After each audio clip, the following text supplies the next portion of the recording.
Today we will learn about and practice text annotation. Text annotation is simply taking notes and making comments about a text. Basically, you are showing the thinking that happens inside your brain as you read. Annotating text is not a new concept. People have been using this strategy for centuries. For example, this photo shows a Bible from medieval times. Not everyone had their own copies of the Bible or any other text for that matter because there wasn't a printing press or anything like that. And most people in medieval times were illiterate. They could not read or write. So only priests and scholars in general had access to any kind of printed text. So what they would do is whenever they got access to a text like the Bible, as they read it, they would make notes that showed what they understood the text on the page to mean. And they would leave those notes in there so that the next priest or scholar that read it could see their notes and add to them or include their own interpretations and understandings as well. So in that way, they learned from each other. Annotating text helps you learn and show your learning. It improves your comprehension or understanding of a text. Annotation helps you review important information really easily.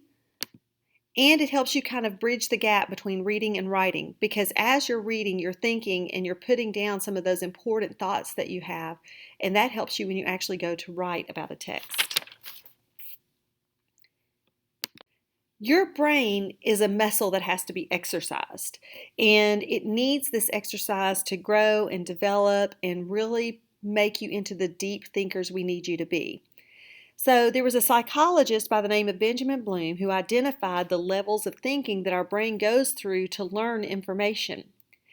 And this was called Bloom's taxonomy. So just remembering information, which you see at the bottom of the picture, is like the simplest task our brain does. And it increases in complexity as you move up the pyramid until you're actually creating information based or creating new things or new ideas based on the information that you have learned as you begin to remember and understand and apply. So creating can be the most complex task your brain does. So annotating helps you with this process. It helps you acquire the knowledge or remember what you read.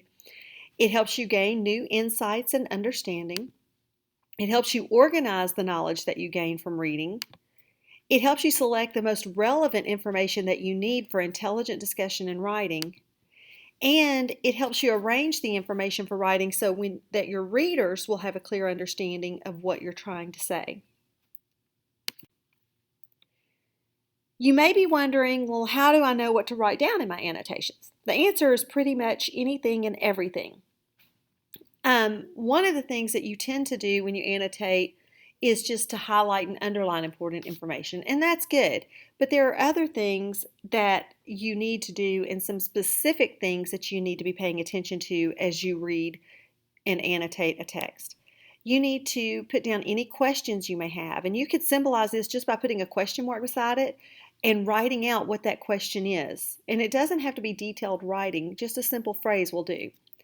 Any connections that you make. It might help you remember, maybe you're reading about a character and you remember, oh, this character's already done something like this. This helps me understand what kind of person this character is. Or, oh, I've read about this topic before in another class and I'm getting some more information about it. Interpretations. Or an interpretation is simply your understanding of what something means.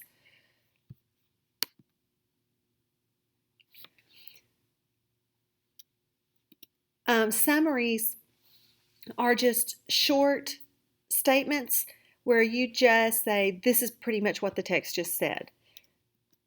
You can do patterns or lists that you see emerge. If you see, different reasons for something, you can start listing the reasons. Unfamiliar words you don't know, you want to circle them, and it's something that you know that you need to go back and look up.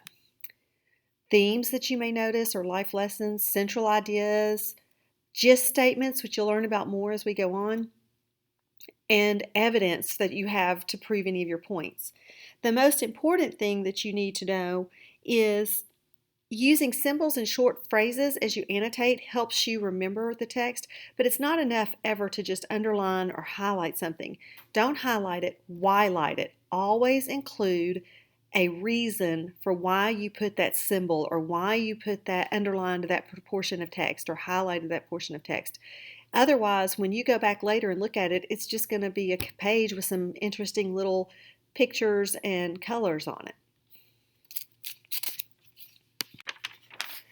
What you shouldn't do when you're annotating is put down any kind of note without a thought. So don't just put down wow because you found something interesting. You need to notate why this is interesting.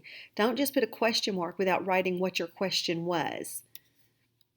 No personal reactions without an explanation. No one-word comments. You really need to remind yourself what you were thinking as you read. And don't do too much of anything. Keep your annotations short and sweet. You're not trying to write an essay or another paragraph. You're just trying to remind yourself of what you've learned so far. Finally, it's important for you to understand the difference between your reading voice and your thinking voice. Anybody can read. Reading is simply just looking at words on a page and being able to pronounce them.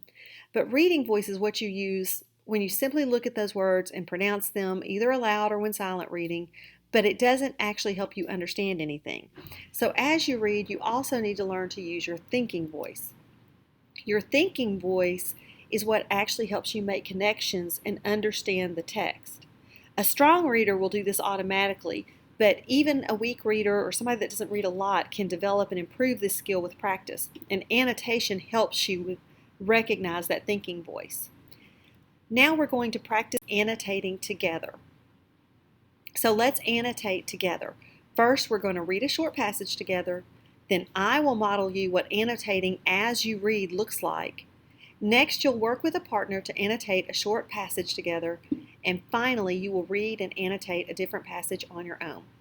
These are skills we're going to use all year long, so make sure you're paying attention and doing your best job on this, because once you get good at creating annotations, it'll become natural and it won't take you long at all as you read to do these things, and it will really help you with your comprehension, your understanding, and remembering what it is that you've read.